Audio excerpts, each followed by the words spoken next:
오늘 저는 여러분들과 같이 회복의 다리를 놓는 사람들이라 하는 제목을 가지고 은혜를 나누겠습니다. 여러분들이 이 말씀을 듣게 되면은 여러분은 하나님과 사람 앞에서 정말 아름다운 인격적인 사람이 됩니다.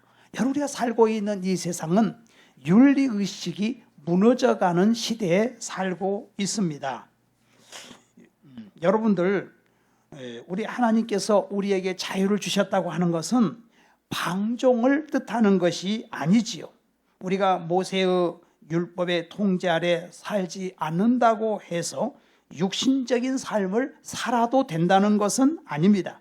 신약교회의 성도는 종노릇을 해야 되는데 율법이 폐기되었다고 하지 않고 성취되었다라고 말합니다. 율법 성취의 방법이 사랑의 지배를 받는 것입니다. 유대인들은 수천 년 동안 율법을 지키려고 했지만 지키지를 못했습니다. 그런데 이제는 예수님에 의해서 율법이 완전하게 성취가 되었습니다. 구약 시대에도요, 하나님을 사랑하고 이웃을 사랑하라는 말씀이 있지요. 그렇지만은 그것은 동족 사랑이에요. 근데 우리 하나님이 우리 신약 성도에게 주신 말씀은 이제는 모든 사람을 사랑하는 것으로 확대가 된 것입니다. 신약 성경의 새 언약 백성은 거룩한 삶을 살라고 말씀하고 있습니다. 이것은 율법 준수가 아니고 성령의 인도를 따르는 삶입니다. 그것은 육체의 욕심을 죽이는 것입니다. 그래서 사도 바울은 율법 생활이 아닌 성령 생활의 실제를 오늘 지금 말씀하고 있습니다. 우리 기독교는 생명을 주고 죄 용서를 주고 구원을 주고 천국을 줍니다. 그렇지만은 기독교는요, 고도의 윤리를 가지고 있는 거예요. 이것이 바로 하나님의 속성은 거룩하다. 하나님의 속성은 성결하다. 그래서 예수를 믿고 하나님 자녀가 되면은요, 고도로 그의 인격이 성결해지는 거예요. 그런데 예수 믿는 사람이라고 하는데 그 사람이 교회에 큰 직분을 받았다고 하는데 그 꼭 모습은 지옥에서 출장 나왔다고나 할까요? 그런 사람 있죠. 그러면은 이건요, 하나님의 영광 다 가려버리고 그 사람 봐서 예수 못 믿겠다. 여러분, 우리가 3계명에 하나님의 이름을 망령되이 일컫지 말라 그랬잖아요.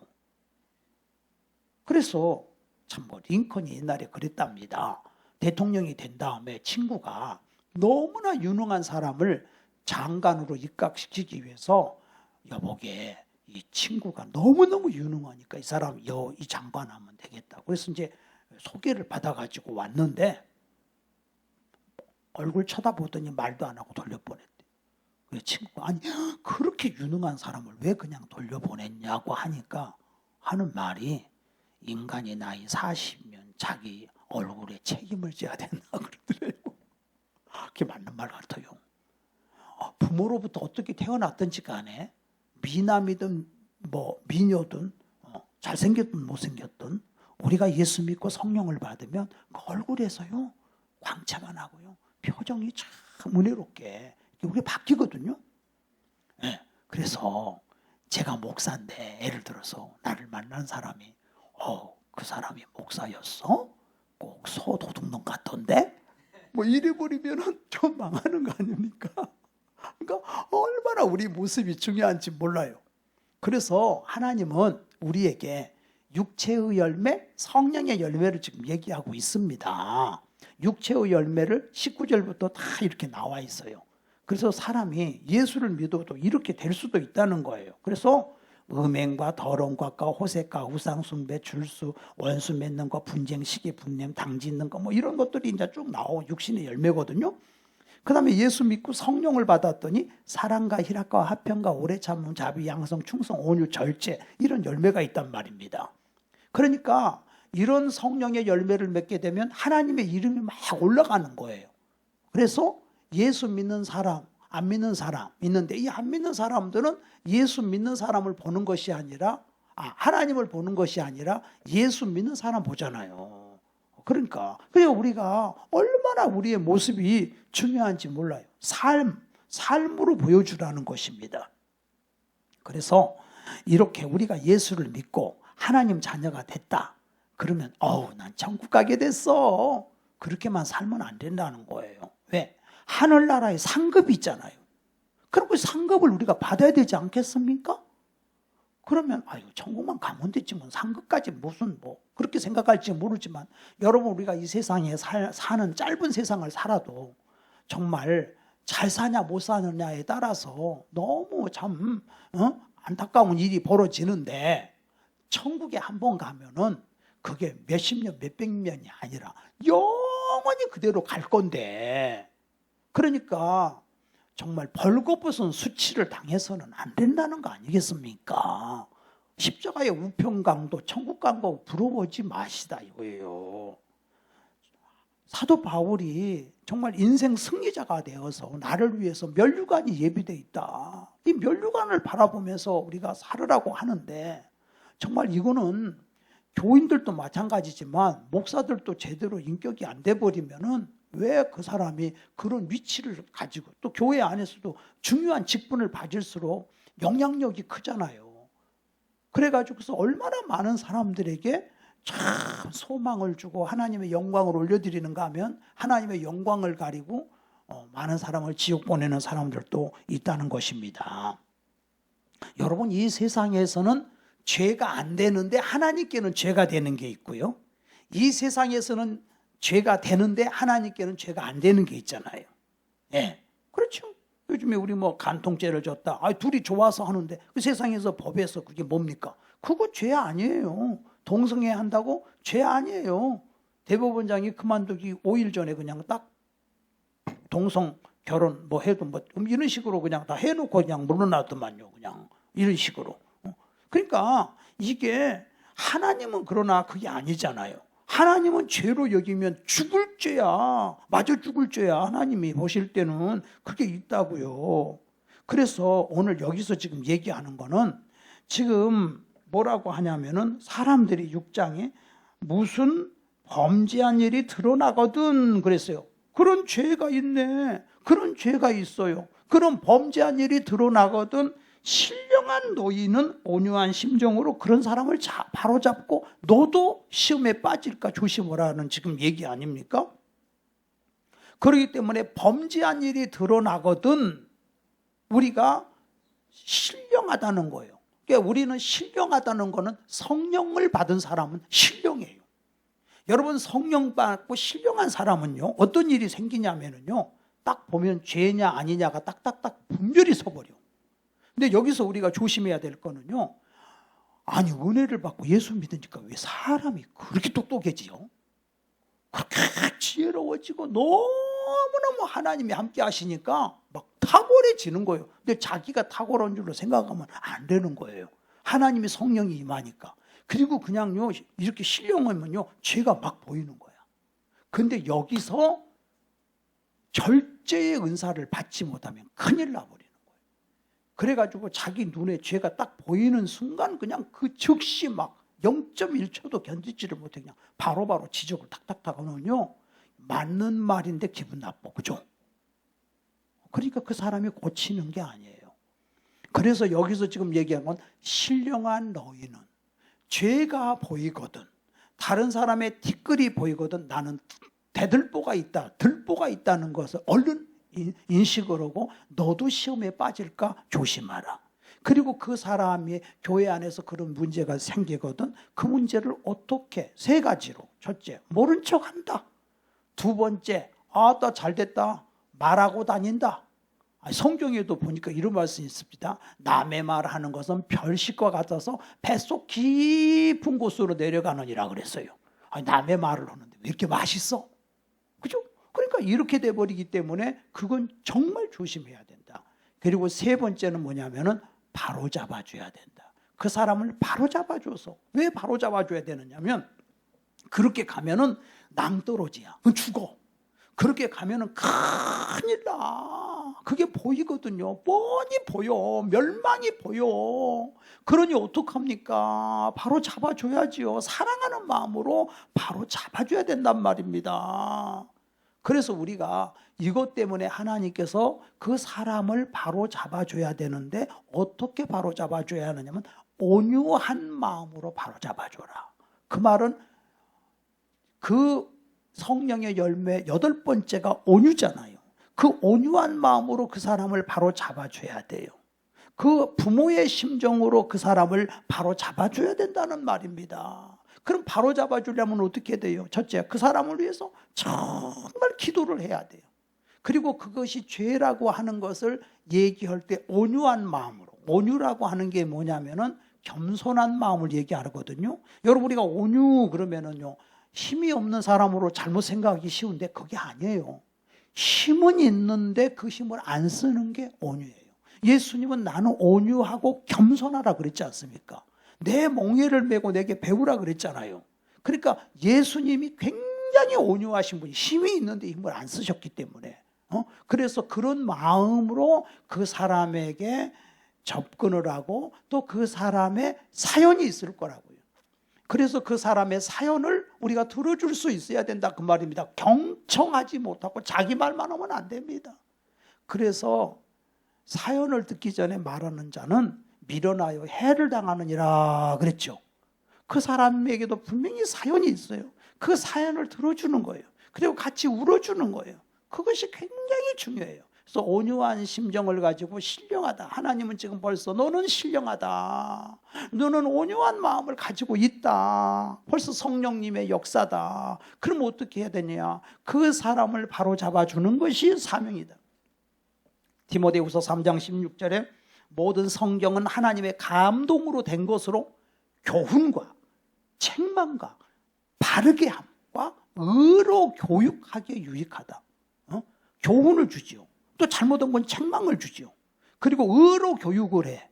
바로 교육해서 곁길로 가면은 바른 길로 가게 해서 의로 교육해서 바른 사람으로 만들어가는 것이 그것이 사명이라는 것입니다. 그래서 하나님께서 우리에게 그런 사명을 주신 거예요. 그렇게 해서 마태복음 11장 29절에도 나는 온유하고 겸손하니 내 멍에를 메라. 여러분, 율법의 멍에는 사람 얼마나 힘들게 합니까? 근데 예수님은 내 멍에를 메라. 예수님의 멍에는 쉽고 가벼워. 성령님이 내 안에 있으면 다른 사람의 짐을 내가 져주는데 기쁜 마음으로 짐을 져주는 거죠. 그러면서 그 안에 기쁨이 있고 행복이 있고 그 사람의 문제를 해결해 주고 그렇게 나가는 거 아닙니까? 예수님도요, 사람이 잘못했을 때 바로 지적질하면 안 되는 것을 마태복음 18장 15절에 말씀을 했어요. 형제가 죄를 범하면 이건 정말 안 되겠다. 그럼 어떻게 해야 되냐? 네가 단둘이서 만나라. 그래서 그 사람을 잘 고면을 해봐라. 이게 아니지 않습니까? 근데 안 들어. 그럼 어떻게? 두세 증인을 증참케 해서 그 사람들이 같이 얘기를 해라. 형제요, 자매요, 이거는 아니지 않습니까? 이거는 하나님 보시기에 죄가 아닙니까? 근데 그 사람의 말을 안 들어. 그럼 어떻게 해야 돼요? 이번에는 교회에 어쩔 수 없이 얘기를 해야 돼요. 그래서 이 교회가 다 나서서 안 됩니다. 이렇게 잘 또 타일을 하는 거예요. 근데 그들의 말도 안 들어. 그럼 어떻게 해요? 아예 세상 사람 이방인처럼 여겨라. 그건 아주 그냥 교회 아주 그냥 뭐 나가도 할 수 없는 상황이 돼버린 거죠. 왜? 그 사람 때문에 미꾸라지가 그냥 완전히 그 다 구정물을 만들어 버리니까 예수님이 그렇게 말씀하신 거예요. 우리 한국 교회도 과거에 초대교회 때는요, 그 7이라고 하는 게 있었어요. 연세 드신 어르신들은 잘 아실 거예요. 오래 목회하신 분, 신앙생활 하신 분들은. 그래서 절대로 해서는 안 될 죄를 지면 교회에서 7일을 했는데 그 7일은 뭐냐? 교회에서 쫓아내는 게 아니고 아까 말하듯이 그런 식으로 하고 그래서도 안 되면 수찬정지 6개월. 그 성찬식에 당신 참석하면 안 된다. 그리고 대표 기도를 한다든지 이런 거에 6개월 또 안 되게끔. 이런 식으로 해서 그 3개월, 6개월 해서 그 사람에게 깨닫게 하고 회복시키는 것이 목적이지 그 사람을 징계하기 위한 것이 목적이 아니에요. 그 사람을 살리는 것이 목적이지 그 사람을 징계하는 게 목적이 아니라고 말이에요. 그러면 우리가 성경의 탕자의 비유를 보면은 아버지가 그 아들이 자기에게 돌아올 재산을 달라고 할 때 그 재산 줬잖아요. 그건 줬는데 우리가 어떤 사람들은 참 그 아버지 못된 아버지네. 아니 그놈이 나가가지고 그 재산 가지고 허랑방탕할 걸 뭘 두고 줬어? 이렇게 말하는 사람이 있어요. 다 알아요. 아버지는 그거 갖고 가가지고 다 없앨 거 다 알았어요. 근데 그 아버지 마음은 이놈아 내가 너에게 돌아갈 재산 주니까 재산은 없애더라도 돈은 없애더라도 사람이라도 되라. 사람이라도. 응? 너 그 돈 없애도 괜찮아. 너 사람이라도 되라. 아니나 다를까 가가지고서 허랑방탕해서 돈 다 없애먹었죠. 그리고 오갈 데가 없으니까 그의 흉년이 드니까 그냥 어디 뭐 취업도 안 되고 그래서 돼지 기르는 집에 가서 거기서 종로를 하는데 먹을 것도 제대로 안 주니까 결국은 돼지가 먹는 쥐염연회를 먹는데 그것도 모자라. 한 끼 두 끼지. 여러분 몇 끼 우리가 생각해 보세요. 몇 끼 고구마만 먹고 감자만 먹고 몇 끼 살아요? 옥수수만 먹고 어떻게 살아요? 근데 옥수수만 또 못한 쥐염열매라고 그냥 못 먹을 그런 그 열매 그런 걸 먹고서 과일도 아니야. 그걸 먹고서 매일 어떻게 살아요? 그냥 줄이다가 이제 죽게 생기니까 사람이 배고프니까 사람 되더라고. 너무너무 줄이고 배고프니까 그 배고픔의 고통은 말로도 알 수가 없어. 그래서 거기서 눈물 뚝뚝뚝뚝 흘리는 거. 배고프니까 이제 철이 들기 시작하는 거야. 그러니까 아버지는 지금 바라는 건 그거야. 이놈의 자식아, 네가 굶어봐라. 헐벗고 굶주리고 춥고 배고프고 너무 고통 속에서 그제서야 이제 부모 생각이 나는 거야. 눈물을 철철철철 흘려. 거기서 자살이라도 해야 되는데 그래도 자살할 또 용기는 안 되는 거야. 그래가지고 내가 아버지 집에 가면 우리 집에 종이 있잖아. 종들은 밥 새끼는 배불리 먹는데 거기 내가 취직으로 내가 가면 안 되겠냐. 그런 생각이 이제 드는 거지요. 그래서 아버지 집을 향하여 갈 때 상가 가면데 그 아버지가 동구밖에 매일 사실은 나가 계셨거든. 그놈 돌아오기를. 그러다가 멀리서 뭐가 보이는데 벌써 아버지는 부모는 아는 거야. 자기 자식이라는 걸 아는 거야. 그래서 그냥 달려가는 거지. 달려가가지고 자기 아들을 보니까 수염은 길어가지고 온몸은 몸은 거지 발색이 그냥 머리는 헝클어지고 그냥 이 머리가 그냥 막 소똥 돼지똥 묻어가지고 더러운 그 아들을 끌어안고 입을 어금맞히고 울잖아요. 아버지가. 아들이 뭐라 그래요? 아버지, 저는 아버지 아들이라고 할 수가 없습니다. 저는 하늘과 아버지께 죄를 지었습니다. 그러니 아버지 아들이라고 할 수 없습니다. 그냥 저를 품꾼의 하나로만 써주세요. 그런데 그 아버지는 정말 그 자식을 품꾼의 하나로 써줍니까? 그 아들 손을 잡고 가서 그 거지옷 다 벗기고 목욕시키고 새 옷 갖다 갈아입히고 금가락지를 끼우고 그리고 살찐 송아지를 잡고 그리고 온 동네 사람을 불러다가 그냥 잔치를 합니까? 풍악을 울리는 풍악을. 응? 그렇게 해서 잔치를 베풀어 주잖아요. 응? 돈은 잃었지만 네가 사람 됐다는 거야. 아버지의 목적은 회복이 목적이요. 돈이 목적이 아니고. 근데 큰아들이 일하다가 돌아오니까 집에 가까이 오니까 풍악소리가 울리니까 종을 보내가지고 알아보니까 동생이 돌아왔다는 그 얘기를 듣는 순간 집에 안 들어가잖아요. 기분 나빠서. 그러니까 그 형은 율법이야. 율법은 법대로 해야 돼. 법대로. 구약의 율법은 법대로 하는 거야. 다 법대로. 어림없어 그냥. 근데 신약은 법대로 안 하잖아. 예수님은 사랑이잖아. 용서잖아. 그러니까 인간은 죄를 질 수 있어. 신약은 다 죄를 질 수 있어. 너도 죄를 짓고 나도 죄를 질 수 있어. 남을 보지 말고 너를 봐라. 너도 똑같으니까 너도 넘어질 수 있다. 너도 넘어질 수 있다는 걸 알아라. 다른 사람 지적하지 마라. 너도 넘어질 수 있다. 하나님의 은혜로 내가 지금 살아가고 있을 뿐이다. 내가 잘나가지고 내가 똑똑해서 지금 내가 밥 먹고 살고 내가 직장 생활하는 게 아니에요. 나도 똑같은 인간이야. 그냥 하나님의 은혜로 지금 이루고 있는 것 뿐이에요. 하나님이 은혜를 주셔가지고 이걸 잊어버리지 말아라. 그래서 그 아들을 회복시켜 주잖아요. 이제는 그 아들은 자기 몫으로 사는 게 아니에요. 아버지 몫으로 사는 거야. 이제는 밥 한 끼를 먹어도 눈물이 나오고 너무 감사하고. 그죠? 여러분, 우리가 마찬가지 아닙니까? 우리가 탕자 아닙니까? 아버지 집을 떠났던 죄인인데 원래 하나님의 아담과 하와를 창조했고 그 아담 뱃속 후손으로 우리가 왔잖아요. 원래는 하나님 것이었는데 하나님 떠나가지고서 그렇게 방황하고 무거운 짐 등에 지고 방황하며 헤매이던 나, 멀고 험한 이 세상길, 소망 없는 나그네 길을 살았습니다.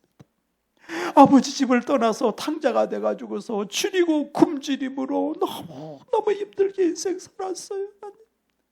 너무 힘들어요. 아버지 집을 떠나서 우리가 다 그렇게 살았지 않습니까?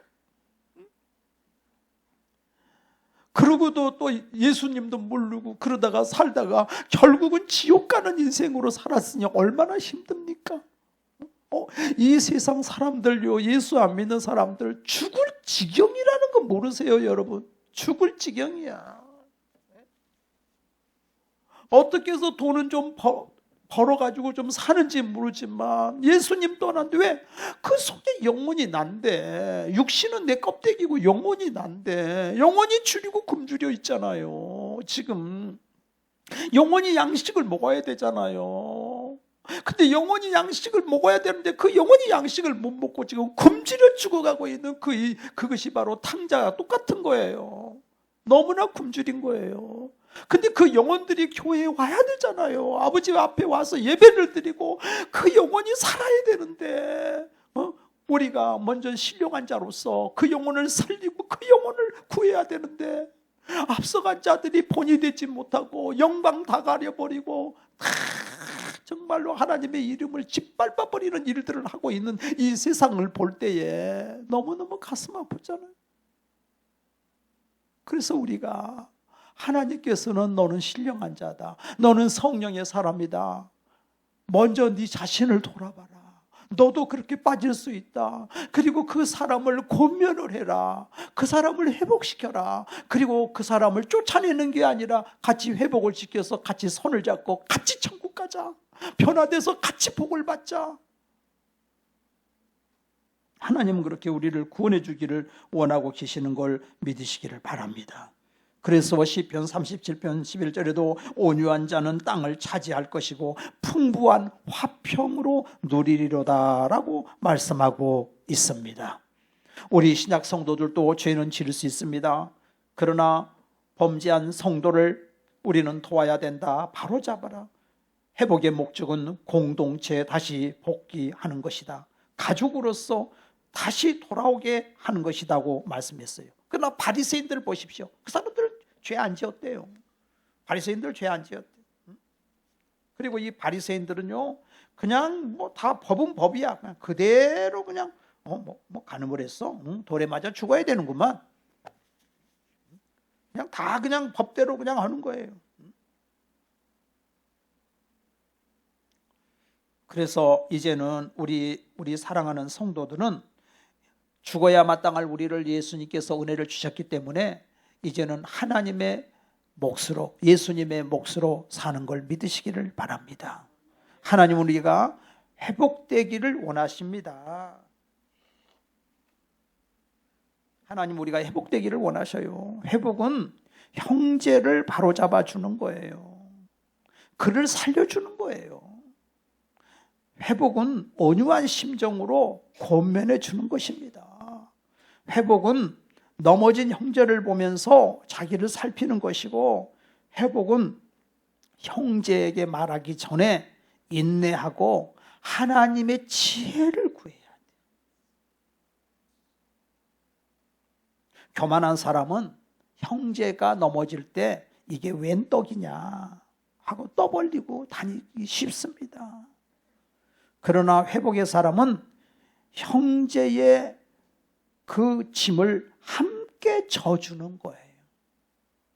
율법의 짐을 벗었더니 무슨 또 짐을 지라 그러냐지만 이거는 사랑의 짐이라는 거예요.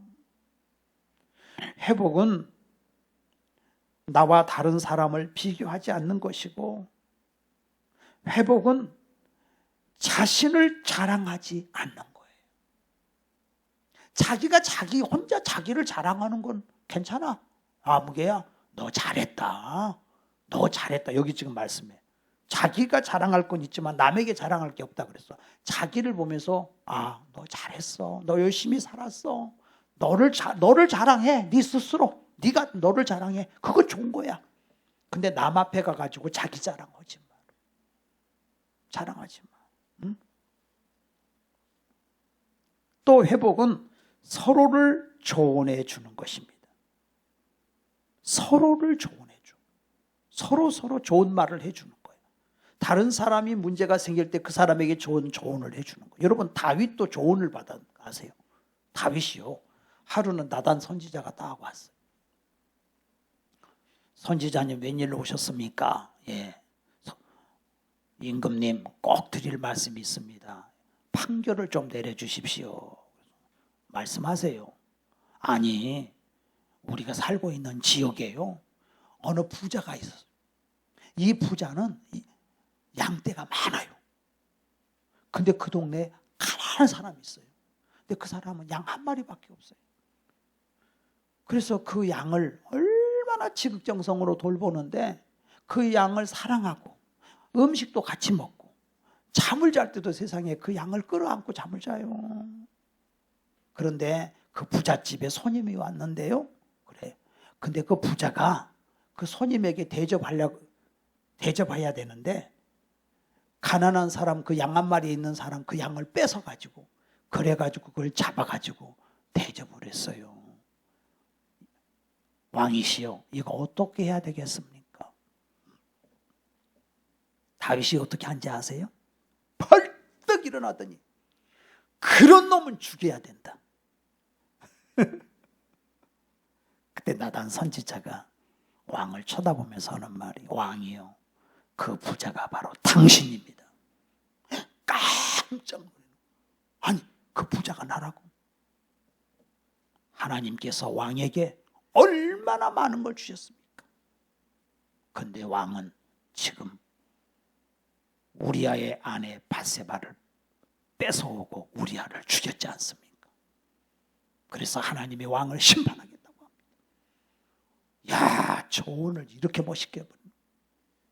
그래가지고 아이고 세상에, 북한의 김정일이가 어느 악단의 아가씨를 보고 너무 예뻐갖고 자기 애인으로 삼으려고 그랬더니 이미 남자친구가 있었대. 김정일이가 부르면 와야지. 근데 안 오고 둘이 도망갔다네. 그래서 잡으러 가니까 둘 다가 높은 데서 뛰어내려서 자살했는. 남자는 죽고 여자는 죽지는 않았는데, 그거 살려라. 살려가지고 죽이자. 그랬다고 해요. 세상에 그런 인간이 어디 있습니까? 다윗은요, 다윗도 죄인이야. 회개하고 얼마나 울면서 회개하고. 다른 나라는 다 그렇게 할지라도 하나님의 백성 그게 아니라 이거 아닙니까? 다윗이 실수한 거지. 응? 편안할 때, 배부를 때 사람 조심해야 돼. 배부를 때. 그래서 다윗을 회개시킨 사람이 나단 선지자예요. 나단의 조언은 기가 막힌 조언이에요. 근데 여러분, 요압도 다윗에게 조언한 거 아세요? 요압이 다윗에게 조언을 해요. 뭐라고 조언하냐면, 다윗의 아들 압살롬이가 자기 형을 죽여버렸어요. 그리고 외국으로 도망을 갔어. 자기 외갓집으로.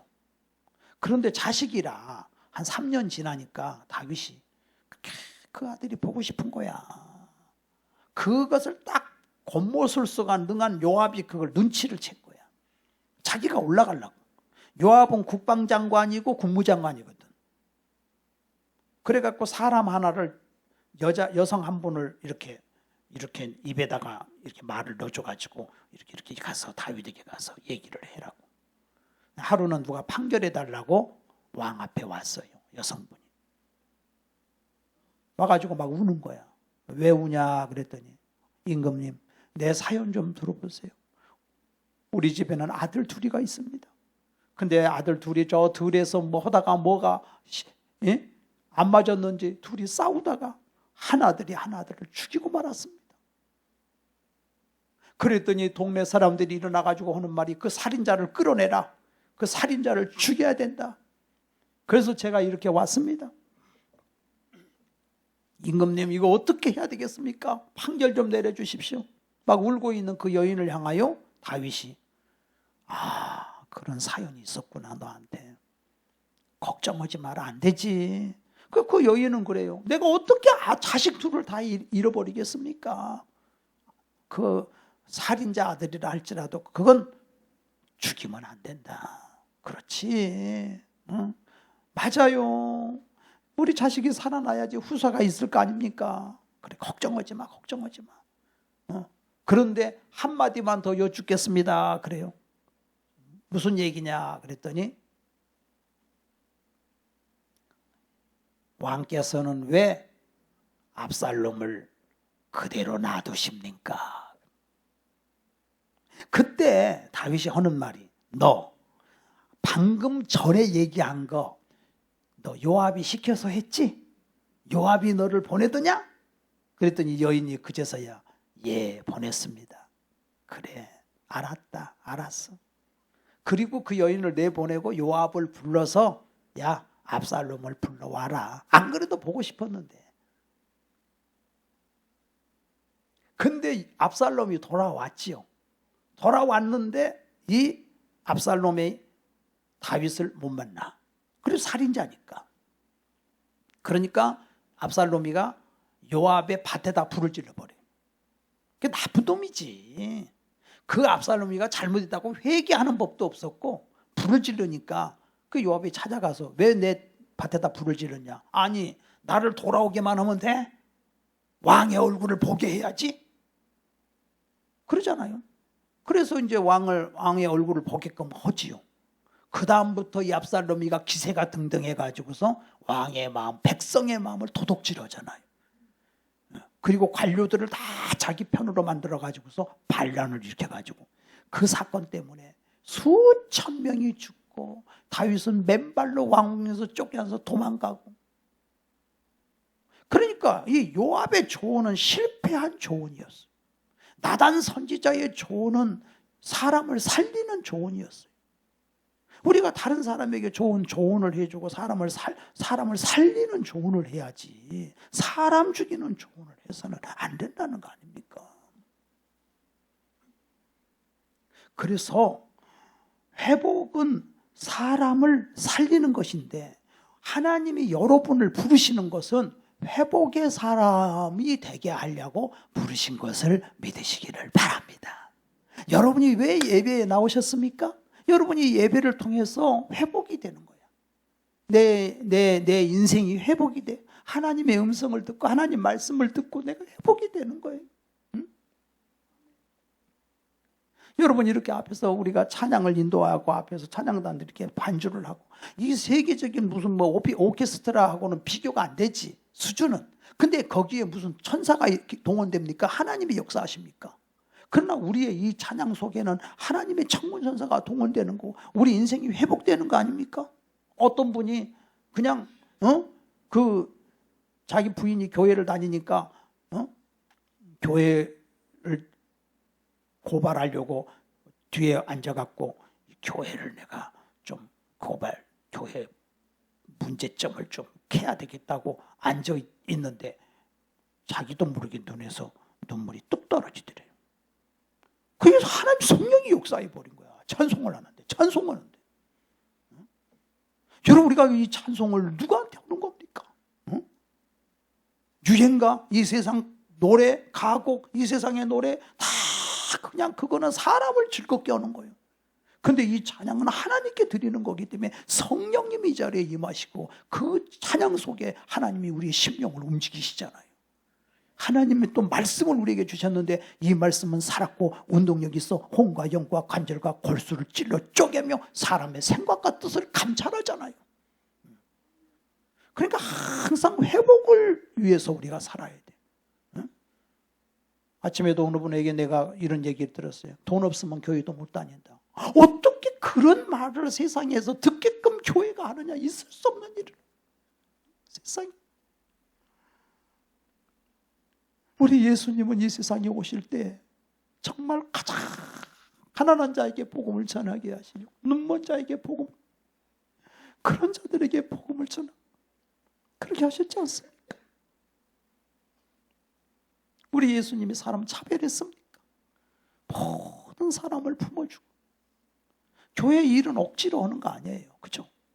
지금 여러분 옥상에 올라가 보시면요, 너무 잘 해놨어요.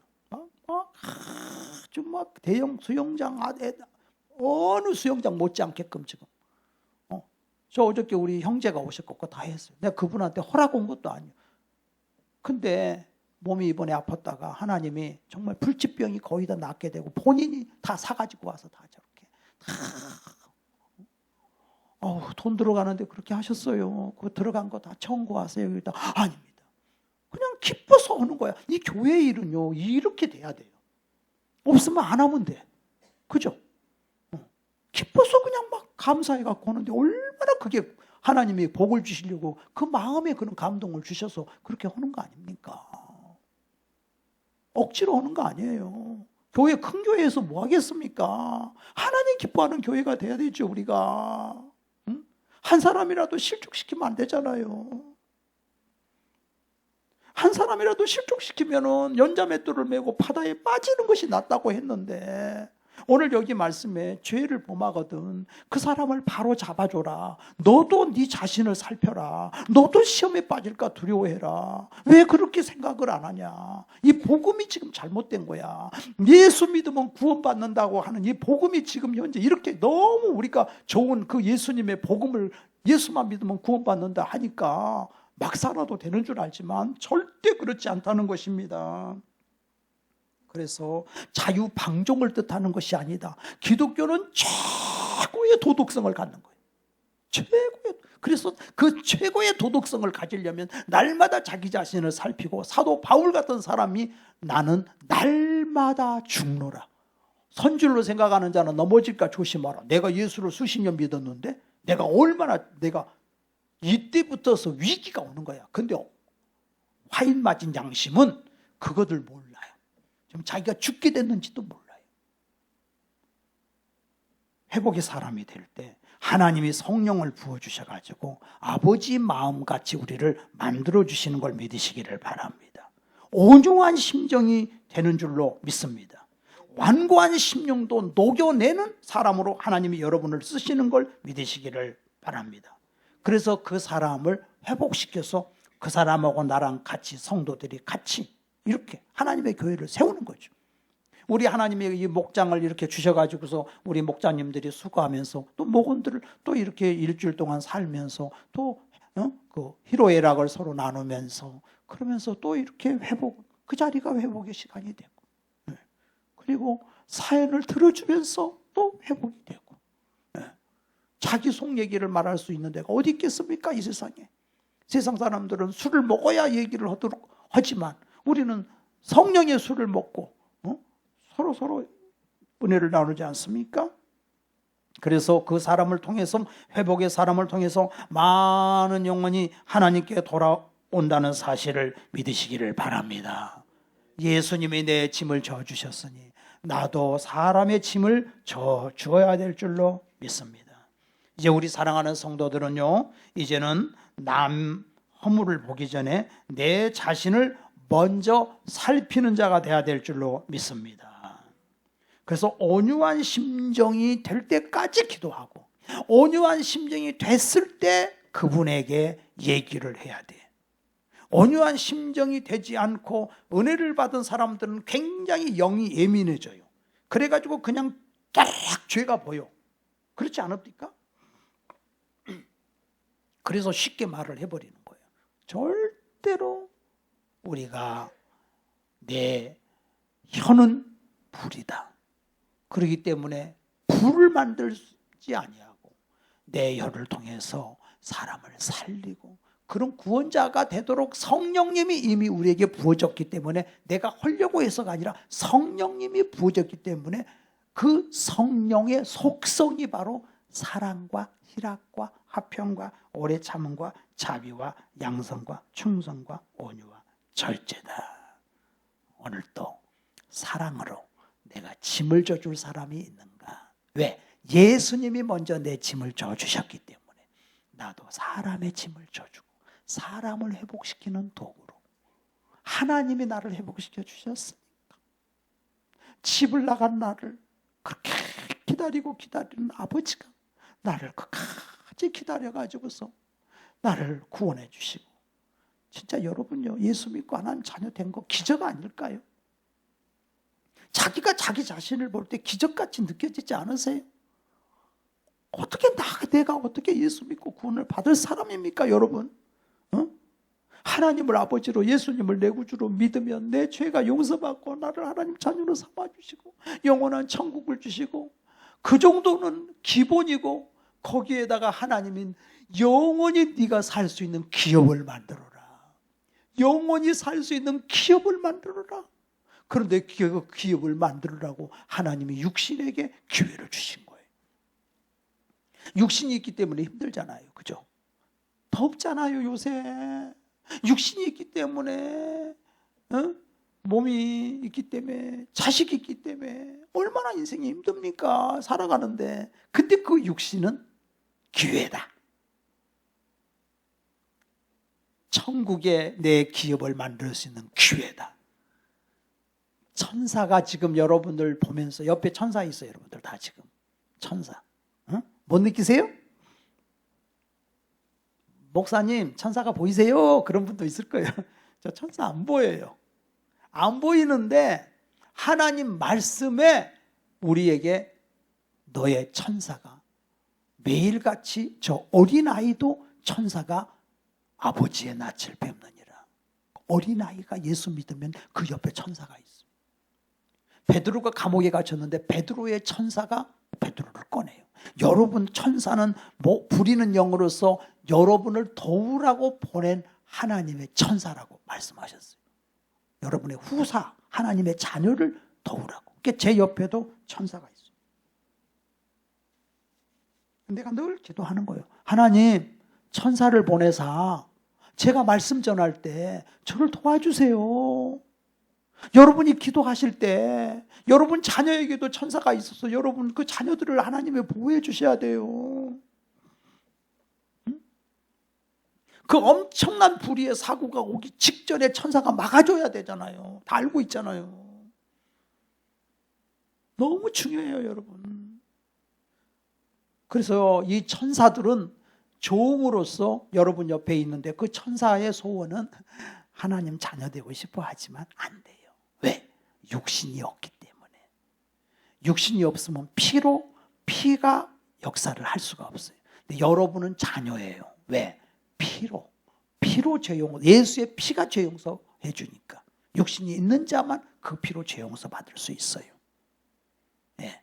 근데 여러분은 육신이 있기 때문에 고생은 있지만 예수 믿을 기회, 여기서 내가 봉사하고 애쓰고 수고한 것에 대해서 하늘나라의 기업으로 쌓일 수 있는 기회, 육신은 기회예요. 여러분 잘 오셨어요. 어려운 일이 있지만 아버지 앞에 너무 잘 오셨어요.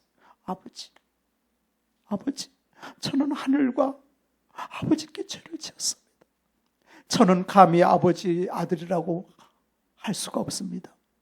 저를 품꾼의 하나로만 써주세요. 우리도 그러잖아요. 근데 아버지는 무슨 소리 하는 거냐? 너는 내 아들이다. 여보, 새 옷 꺼내와요. 여보, 빨리 목욕물 데펴요. 살찐 송아지 잡아요. 잔치. 그래서 성경은 말하기를 죄인 하나가 회개하고 돌아오면 천국에서는 잔치가 벌어진다 그랬어요. 그렇게 하나님이 기뻐하신다는 거예요. 근데 그 죄인 하나를 신족하면 되겠습니까? 오늘 이 시간에 우리가 기도할 때, 하나님, 내가 죄인을 실족시킨 죄가 있다면 정말 하나님 앞에 정말 우리가 회개하고 살아야 돼. 제가 그런 소리를 너무 많이 들어요. 교회를 갔는데 사람으로 안 보고 나를 돈으로 봐가지고 실족해서 내가 교회를 못 갔다느니, 누가 그랬다느니, 얼마나 세상에 이런 식으로 실족시키는 일이 주여 용서해 주십시오. 회개하면 하나님이 우리 살려주니까 내가 사람을 실족시켰습니다. 그런 일이 있으면 회개하고, 또 그렇지 않으면 이제부터 나는 회복의 도구로 나를 써주십시오. 하나님께서 여러분의 인생을 회복의 사람으로 만들어주시고 성령을 부어주시고 모든 인생을 책임져 주실 것을 믿으시기를 바랍니다. 기도하시겠습니다.